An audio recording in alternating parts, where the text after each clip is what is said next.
माँ जय माँ गुरुवर गुरुवर जय माँ गुरुवर गुरुवर। माता स्वरूपम देवी स्वरूपम प्रकृति स्वरूपम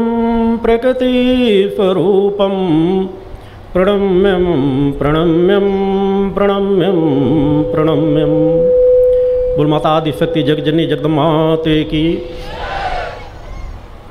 इस शक्ति चेतना जनजागरण शिविर में यहाँ उपस्थित अपने समस्त शिष्यों, माँ के भक्तों, श्रद्धालुओं एवं इस शिविर व्यवस्था में लगे हुए समस्त कार्यकर्ताओं को व जो जिस भावना से इस स्थल पर उपस्थित हैं उन सभी को अपने हृदय में धारण करता हुआ माता आदिशक्ति जगजननी जगदम्बा का पूर्ण आशीर्वाद प्राप्त करता हुआ अपना पूर्ण आशीर्वाद आप समस्त लोगों को समर्पित करता हूँ।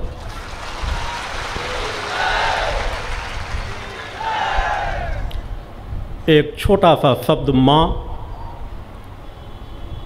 बोलने मात्र से ही एक अलग अलौकिक शांति की अनुभूति होती है, एक अपनेपन का एहसास होता है।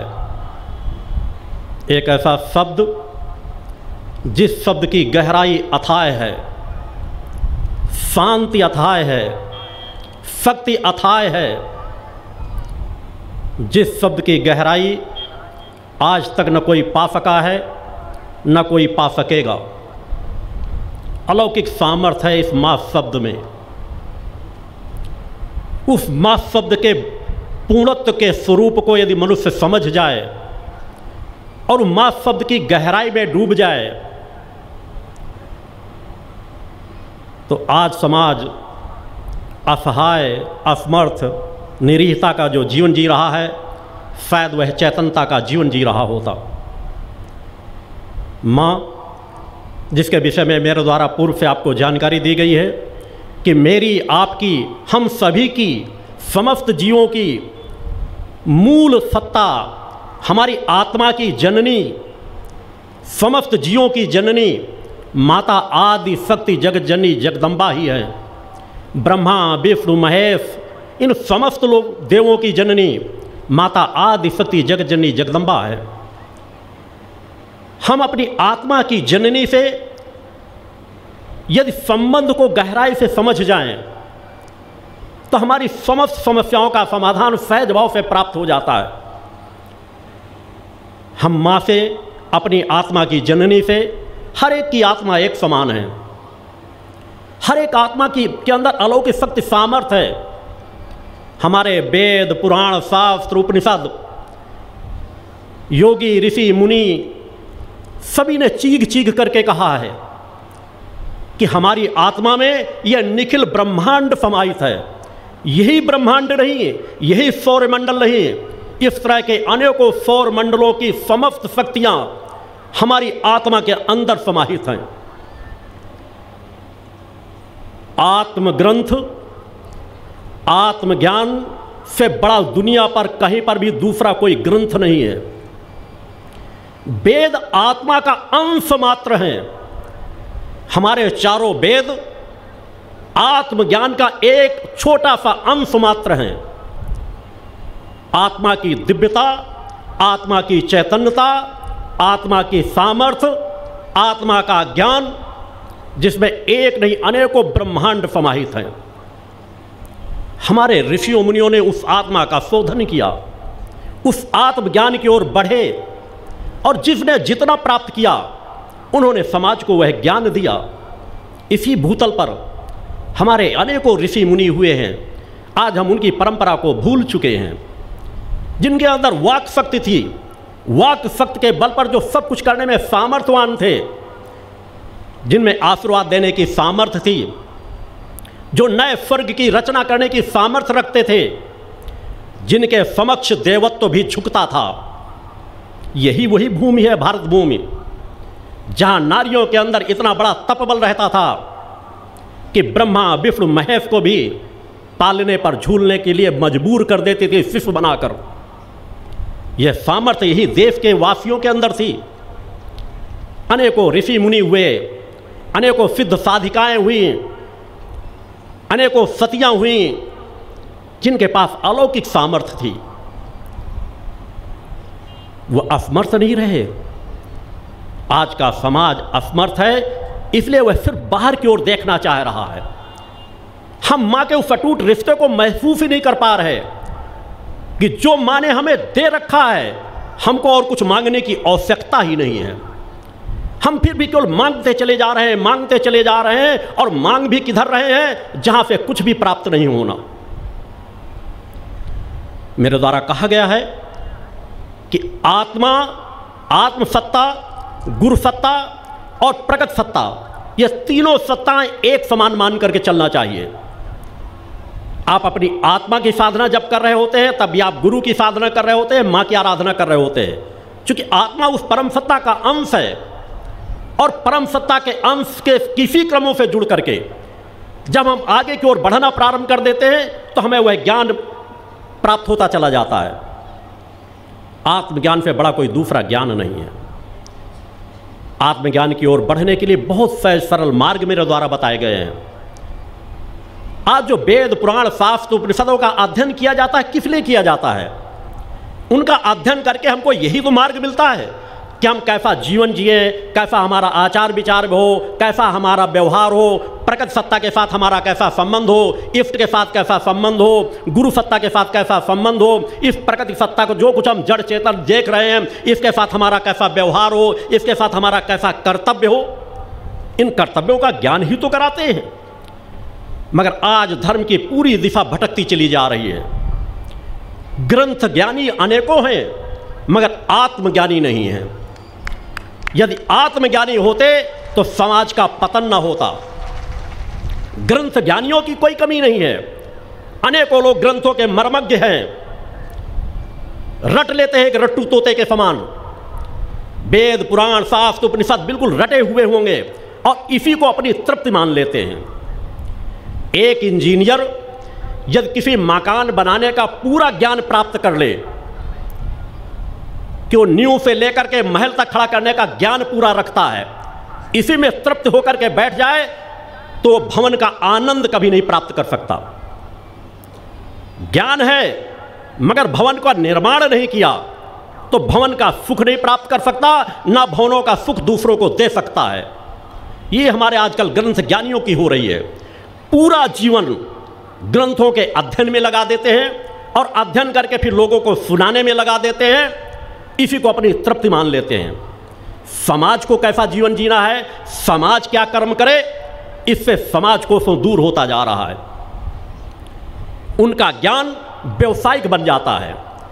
पढ़ते हैं, शास्त्रों का अध्ययन करते हैं, 25-25 साल लगाते हैं और समाज के बीच जाकर के एक सौदागर बन जाते हैं।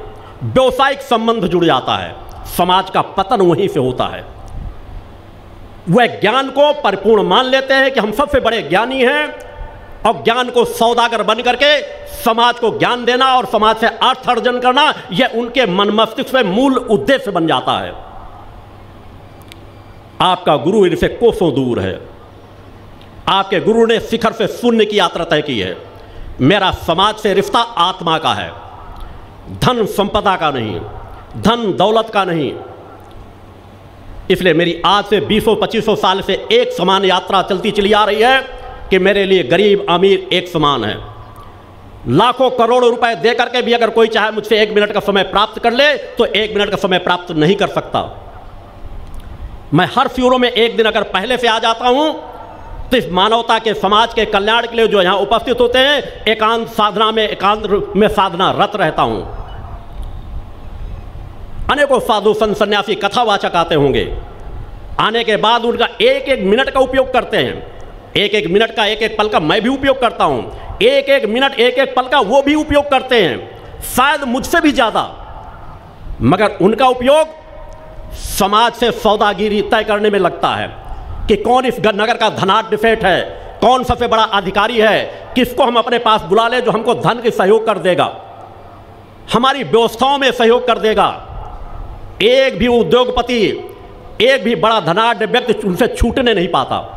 एक एक पल का उपयोग करते हैं। आपका गुरु उपयोग करता है अपनी साधना माँ के चरणों पर निवेदन में, आपके कल्याण के लिए साधना रत रहता है। एक शिविर में आने के पहले से, महीनों पहले से वहाँ के कल्याण के लिए, मानवता के हित के लिए मेरी एकांत की साधनाएं प्रारंभ हो जाती हैं। इसी का परिणाम है कि मेरे सामने उपस्थित होने वाला हर व्यक्ति कभी खाली हाथ नहीं जाता। भगवान की जय। उसके जीवन में परिवर्तन आता है, क्योंकि मैंने अपने जीवन को उस दिशा में ढाला है। एक एक पल की साधना, एक एक पल का जीवन मैंने समाज कल्याण को समर्पित किया है, और उसमें अंश मात्र भी दाग नहीं लगने देता। चाहे उस पवित्र आश्रम में रह रहा हूं, चाहे समाज के बीच आता हूं, एकांत साधना है। और जब आपके बीच आता हूं, 2 या 3 कार्यकर्ताओं से ज़्यादा कोई मुझसे मिलने का भी समय नहीं प्राप्त कर पाता।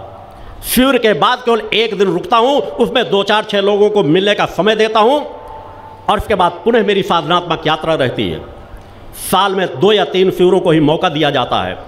यह जानकारी सभी भक्त जानते हैं, मगर नए भक्तों को मैं जानकारी करा देना मेरा कर्तव्य है कि जैसी मानसिकता लेकर के बैठोगे वैसा फल यहाँ से प्राप्त करोगे। आपका एक पल भी अगर आप घर से चले हो तो मैं उसे ऋण मानता हूँ। एक एक क्षण को अपना ऋण मानता हूँ। यही मेरे लिए दान है, यही मेरे लिए आपका समर्पण है।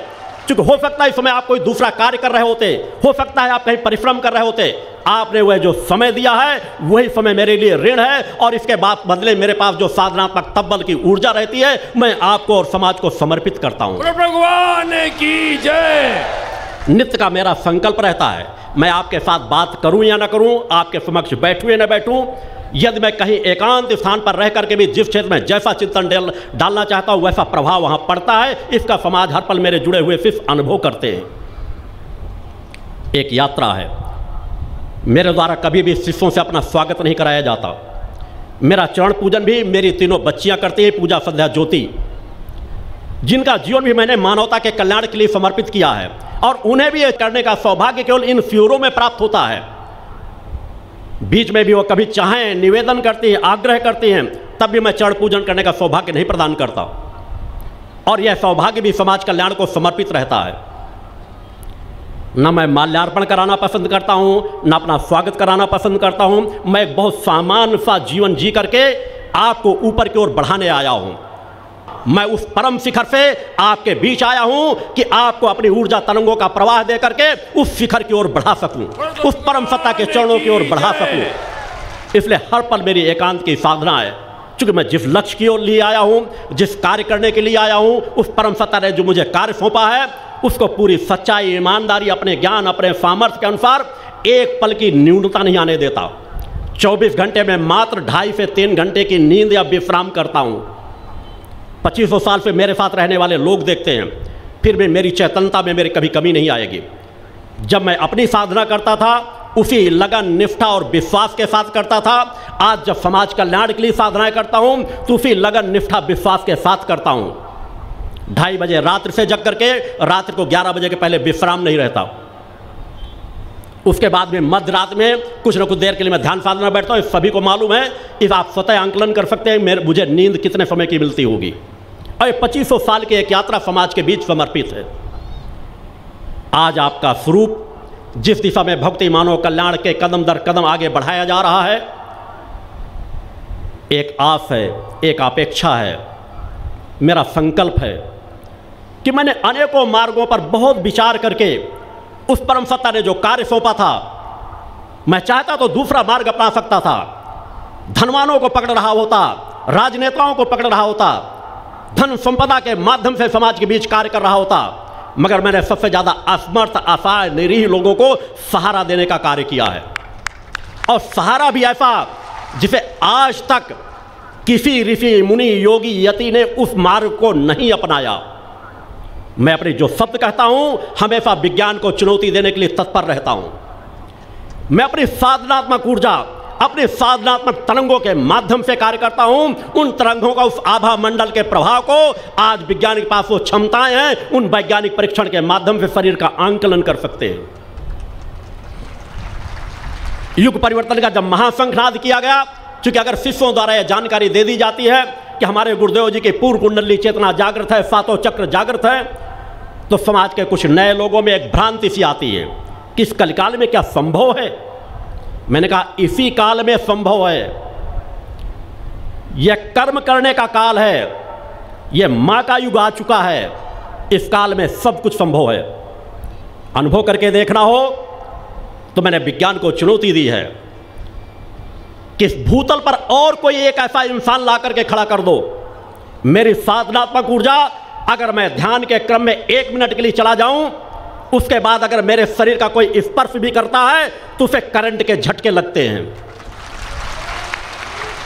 यह ऊर्जा तरंगें सामान्य नहीं होती, इन ऊर्जा तरंगों को पचाना सामान्य नहीं है, मगर यह कुंडली चेतना का पूर्णत्व का सहज स्वरूप है कि अपनी चेतना तरंगों के माध्यम से, अपने नेत्रों के माध्यम से समाज में जहां जैसा चाला जाए वहां वैसा परिवर्तन बढ़ता है, मगर मन वचन कर्म से जब एक रूपता होती है। मैंने बचपन से ही एकांत साधनों का रास्ता अपनाया है। उस परम सत्ता की कृपा से मैं एक सामान्य सा जीवन जीता हूँ। एक किसान परिवार में मेरा जन्म हुआ है, आप लोगों से भी कम भोजन करता हूँ, सामान्य सा जीवन जीता हूँ, मुझे समाज से किसी चीज़ की आवश्यकता नहीं है। मैंने समाज में तीनों धाराएं भी जो समाज को प्रदान की हैं वो समाज के कल्याण के लिए प्रदान की हैं। और मैंने कहा था समाज 2015 मेरे शिष्यों के लिए महत्वपूर्ण वर्ष है, और 2015 से मैंने तीनों धाराओं की जिम्मेदारी पूजा संध्या और ज्योति को समर्पित करके उनको समर्पण करने का तात्पर्य है कि समस्त शिष्यों को मैंने समर्पित किया है। और आज मैं किसी बंधनों से ऊपर उठ करके कि मैं समभाव से कार्य कर सकूं, मुझे समाज के किसी पद मान प्रतिष्ठा की आवश्यकता नहीं है। परम सत्ता ने जो स्थान मुझे दे रखा है उस स्थान के समकक्ष दूसरा कोई स्थान नहीं है। मैं एक ऋषि का जीवन जीता हूं। नए भक्तों को अवगत कराना मेरा कर्तव्य होता है कि मैं आगे के प्रवाह में चलूं, कि मैं किसी देवी देवता का अवतार नहीं हूं। मैं ऋषि था, ऋषि हूं और ऋषि रहूंगा। और ऋषित्व का जीवन ही पूर्णत्व का जीवन है। यही जीवन तो प्राप्त करने के लिए देवता भी तरसते हैं, क्योंकि यही वास्तविक मुक्ति का मार्ग है, यह उच्चता का मार्ग है, यह पूर्णता का मार्ग है। एक ऋषित्व के मार्ग पर चल करके ही व्यक्ति उस परम सत्ता के चरणों के दर्शन प्राप्त कर सकता है, उस परम सत्ता की कृपा को प्राप्त कर सकता है, और सकता है उस विचारधारा में चला जाए। मां ज्ञान से कभी नहीं प्राप्त होती। क्या आप बहुत बड़े ज्ञानी बन जाएंगे तो मां प्राप्त हो जाएंगी, मां की कृपा प्राप्त हो जाएगी? मां की कृपा प्रेम और भक्ति से प्राप्त होती है। इसके लिए बहुत बड़े ज्ञानी बनने की आवश्यकता नहीं है। आपके अंदर प्रेम पैदा होना चाहिए, भक्ति पैदा होनी चाहिए। जो भक्ति और प्रेम से प्राप्त किया जा सकता है वह ज्ञानियों को नहीं प्राप्त हो पाता है। उस परम सत्ता से हमको रिश्ता ही तो जोड़ना है, प्रेम का, भक्ति का। आपके पास, सभी के पास वह सामर्थ्य है। आप किन चीजों में भटकते हो? स्थिर मन से, कोई आपके पास संसाधन न हो, आपके पास बहुत बड़ा भवन नहीं है, आपका पास बहुत बड़ा पूजन कक्ष नहीं है, जहां पर भी दीवार में आप मां की छवि टांग लो, वो भी छवि टांगने की जरूरत नहीं है, तो आप आंख बंद करके मां का ध्यान अपने हृदय में कर लो और सच्चे मन से उस मां को पुकारना सीख लो। केवल मां शब्द कहना सीख लो केवल। और वो तभी सीख पाओगे जब अपने आचार विचार व्यवहार में परिवर्तन ले आओगे। आपके जो अवगुण हैं उनसे अपने आप को दूर कर लोगे तो मां शब्द में एक अलग लय आ जाएगी, मां शब्द में एक अलग गहराई प्राप्त हो जाएगी। क्योंकि परम सत्ता ने हमको इतना कुछ दे रखा है जिसकी कोई कल्पना नहीं। हम क्या मांगना चाहते हैं उसने सब संपदा हमारे अंदर दे रखी है। आवश्यकता हम निगाह उधर मोड़ करके देख लें और अपने ऊपर पड़े हुए आवरणों को हटाते चले जाएं। अपने एक एक अवगुणों को, अपने एक एक विकारों को, काम क्रोध लोभ मोह, इससे धीरे धीरे करके ऊपर उठते चले जाएं। हर दिन विचार करें कैसे कौन से निगेटिव विचार मेरे मन मस्तिष्क पे आते हैं जिसमें मेरी ऊर्जा क्षय होती है, जो मेरे लिए विकार पैदा करते हैं। उन विचारों से अपने आप को हटाओ, सोच को बदलो। परिस्थितियां हो सकता तुम ना बदल सको, परिस्थितियां हो सकता तुम्हारे अनुकूल ना हो, मगर विचार तो तुम्हारे अपने हैं। विचारों को तो तुमको दिशा देना है। अतः परिस्थितियां बदल सको या ना बदल सको, अपने विचारों को तो बदल सकते हो, अपने विचारों को तो दिशा दे सकते हो। एक बार संकल्प लेकर वैसा जीवन तो जी सकते हो कि मैं नशे का सेवन नहीं करूंगा, मैं मांस का सेवन नहीं करूंगा, मैं चरित्रवानों का जीवन जीऊंगा। इस समाज की 75% समस्याएं मात्र इन तीनों बुराइयों में छिपी हुई हैं। अगर इन तीनों बुराइयों से समाज अलग कर ले तो आज समाज की सामर्थ्य कई गुना अधिक होती। हमारा देश विश्व की धर्म धुरी बन करके धर्म गुरु कहला रहा होता। करना क्या है? जो विकार है, जो अवगुण है, नशा मुझे नहीं करना, जो नशा मेरे लिए हानिकारक है। यदि मैं नशा करूंगा तो मेरे ऊपर और औरत पड़ेंगे, मेरे सातों चक्र कभी भी चैतन्य नहीं हो पाएंगे, मेरी प्राणवायु सक्रिय नहीं हो पाएगी। कथा सुनने से, भागवत सुनने से, रामायण सुनने से आपका कल्याण नहीं होगा। कल्याण होगा कि भागवत क्या कह रही है, रामायण क्या कह रहे हैं, उसके अनुसार अपने जीवन को ढालने से कल्याण होगा, उन विचारों में चलने से कल्याण होगा। और चलना बहुत सहज सरल है। जब एक कर्म प्रधान सृष्टि है, कर्म का फल हर मनुष्य को भोगना पड़ता है, तो क्यों नहीं एक बार निर्णय ले लेते हो? जो बीत गया उसको बीत गया, वो हमारे हाथ में नहीं है, मगर वर्तमान हर पल हमारे हाथ में है। वर्तमान को हम संवार ले, वर्तमान को संवारने का संकल्प ले लो कि आज से मुझसे कोई न्यूनता नहीं होगी, आज से मैं कभी नशे का सेवन नहीं करूंगा, आज से मैं कभी मांस का सेवन नहीं करूंगा, आज से मैं चरित्रवानों का जीवन जीऊंगा। एक बार संकल्प लेकर के देखो, एक अलग आनंद की अनुभूति होगी, एक अलग तृप्ति की अनुभूति होगी। और आपका गुरु जो आपको कहता है वैसा स्वयं में जीवन जीता है। अगर मैं आपको नशे मांस से मुक्त कराने का संकल्प यदि हर बार कराता हूं तो मैं स्वतः नशे मांस का कभी सेवन नहीं करता। आपको तो चरित्रवान बनाता हूं कि आप शादी से पहले कोई चरित्रहीनता का कदम न उठाएं, शादी के बाद एक पत्नी एक पतिव्रत धर्म का पालन करें। मैं शादी के बाद भी शादी को केवल अपने कर्तव्य के रूप में मान करके तीनों बच्चों के जन्म के बाद जिस दिन से मुझे हुआ कि मुझे और किसी संतान की आवश्यकता नहीं है, उस दिन से सपत्नी पूर्ण ब्रह्मचर्य व्रत का पालन करता हूं। मैं समाज को कहता नहीं हूं, वैसा जीवन अपने जीवन में ढालता हूं। या देवी सर्वभूतेषु शक्ति रूपेण संस्थिता, नमस्तस्यै नमस्तस्यै नमस्तस्यै नमो नमः। पंच ज्योति शक्ति तीर्थ सिद्धाश्रम, मां की कृपा और गुरुदेव की अमृतवाणी का पावन संगम। एक ऐसी पवित्र भूमि जहां मां भगवती की ज्योति हर दिल को रोशन करती है, जहां परमहंस योगीराज श्री शक्तिपुत्र जी महाराज के चरणों में बैठकर हर मन की पुकार सुनी जाती है। पंच ज्योति शक्ति तीर्थ सिद्धाश्रम, जहां हर कदम पर साधना, हर सांस में भक्ति और हर पल में जन कल्याण की सुगंध बिखरती है। आओ इस अलौकिक यात्रा में शामिल हो और देखो कैसे एक आश्रम ने करोड़ों जीवन को बदला। युगवंदनीय धर्म सम्राट, युग चेतना पुरुष सद्गुरुदेव परमहंस योगीराज श्री शक्तिपुत्र जी महाराज के पावन चरणों में कोटि कोटि नमन, वंदन और प्रणाम। उनकी कृपा से एक ऐसी पवित्र स्थली का सृजन हुआ जो तप, योग, ध्यान और साधना का स्वर्णिम केंद्र है। यह है मध्य प्रदेश के शहडोल जिले की ब्योहारी तहसील में बसा पंचज्योति शक्ति तीर्थ सिद्धाश्रम, जिसकी नींव परम पूज्य गुरु वर्श्री ने 23 जनवरी 1997 को रखी। तब से यहाँ माँ भगवती की अखंड ज्योति जल रही है और 15 अप्रैल 1997 से श्री दुर्गा चालीसा का अखंड पाठ अनंत काल तक जन जन के कल्याण के लिए गूंज रहा है। हर सुबह और हर शाम जब सूरज की किरणें और चांद की चांदनी सिद्धाश्रम को चूमती हैं, तब परम पूज्य गुरुदेव जी माता भगवती आदिशक्ति जगत जननी दुर्गा जी सहित सभी देवी देवताओं और सहायक शक्तियों की आरती करते हैं। इस पावन बेला में भक्तों के हृदय मां की भक्ति में डूब जाते हैं। मूल ध्वज साधना मंदिर में भी रोज सुबह शाम होने वाली आरती में भक्तों का समूह उमड़ता है। यहाँ हर मन की पीड़ा मिटती है, हर शरीर को शांति मिलती है और हर आत्मा को सुख, शांति व समृद्धि का आशीर्वाद प्राप्त होता है। परम पूज्य गुरुदेव की कृपा ऐसी कि वे रोज सुबह और शाम भक्तों से निःशुल्क मिलते हैं। मां के भक्त और गुरुदेव के शिष्य अपने मन की बात उनके चरणों में रखते हैं और बदले में समाधान व आशीर्वाद पाते हैं। अब तक 1 करोड़ से ज्यादा भक्त गुरुदेव से मिलकर उनके मार्गदर्शन से जीवन की राह पा चुके हैं। गुरुदेव की वाणी ऐसी कि सुनते ही मन में संकल्प जागता है। उनके आशीर्वाद से करोड़ों लोग नशे और मांसाहार से मुक्त होकर चरित्रवान और चेतनावान जीवन जी रहे हैं। हर दिन सैकड़ों लोग नशा छोड़ने की प्रेरणा लेने सिद्धाश्रम धाम पहुंचते हैं।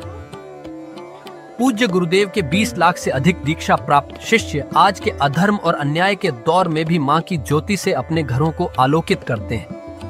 वे साधनात्मक जीवन जीते हुए आत्म कल्याण और जन कल्याण के पथ पर चल रहे हैं। क्या यह चमत्कार नहीं? सिद्धाश्रम धाम में पिछले 28 वर्षों से मां अन्नपूर्णा भंडारा चल रहा है, जहां सुबह शाम हजारों भक्तों को स्वादिष्ट और पवित्र भोजन मिलता है। और सुनो, यहाँ ठहरने की व्यवस्था भी पूरी तरह निःशुल्क है। क्या ऐसी जगह कहीं और मिलेगी जहां हर सुविधा मां की कृपा से मुफ्त हो? सिद्धाश्रम धाम की पावन सरिता के तट पर बनी त्रिशक्ति गौशाला देखकर भक्तों का मन आनंद से भर जाता है। हर महीने शुक्ल पक्ष की अष्टमी को गौ सेवा समर्पण दिवस मनाया जाता है, जब परम पूज्य गुरुदेव और पूजनीय शक्तिमयी माता जी अपने हाथों से गायों को रोटी खिलाते हैं। यह दृश्य देखकर हर भक्त का हृदय गदगद हो उठता है। गौशाला के पास ही स्वामी श्री राम प्रसाद आश्रम जी महाराज की समाधि मन को शांति देती है, और पास ही दानवीर गुफा स्थल हर किसी को असीम शांति का अनुभव कराता है। हर साल शारदीय नवरात्र में सिद्धाश्रम धाम में शक्ति चेतना जनजागरण शिविर का भव्य आयोजन होता है। लाखों भक्त यहाँ योग, ध्यान और साधना सीखते हैं, गुरुदेव के चेतनात्मक चिंतन को सुनते हैं और मां की अलौकिक आरती का आनंद लेते हैं। मां की कृपा और गुरुदेव का आशीर्वाद पाकर हर भक्त धन्य हो उठता है। 23 जनवरी सिद्धाश्रम स्थापना दिवस एक और पावन अवसर है। इस दिन अखिल भारतीय सिद्धाश्रम दौड़ प्रतियोगिता, योग भारती सामूहिक विवाह और शाम को सुर संध्या व कवि सम्मेलन का आयोजन होता है। क्या मजा है जब भक्ति और संस्कृति का ऐसा संगम देखने को मिलता है। सिद्धाश्रम धाम का जनसंपर्क कार्यालय हर जानकारी का खजाना है।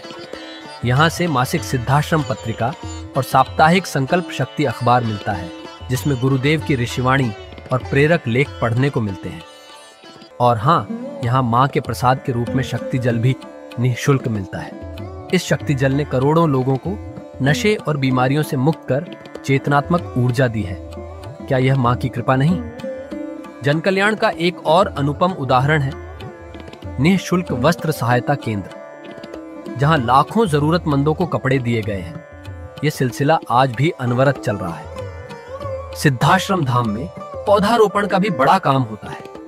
परम पूज्य गुरुदेव जी महाराज एवं पूजनीय शक्तिमयी माता जी स्वयं समय समय पर पौधारोपण करके पर्यावरण को बढ़ावा देते हैं। सिद्धाश्रम धाम में अनेक प्रकार के फल, फूल और औषधियों के हजारों पेड़ों की हरियाली देखकर मन प्रसन्न हो जाता है। सिद्धाश्रम धाम में विभिन्न प्रकार की हरी सब्जियां उगाई जाती हैं, जो निःशुल्क चल रहे मां अन्नपूर्णा भंडारे में प्रयोग की जाती है।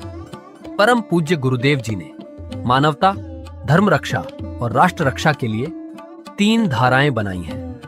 भगवती मानव कल्याण संगठन, पंचज्योति शक्ति तीर्थ सिद्धाश्रम और भारतीय शक्ति चेतना पार्टी 15 मार्च 1995 को बने।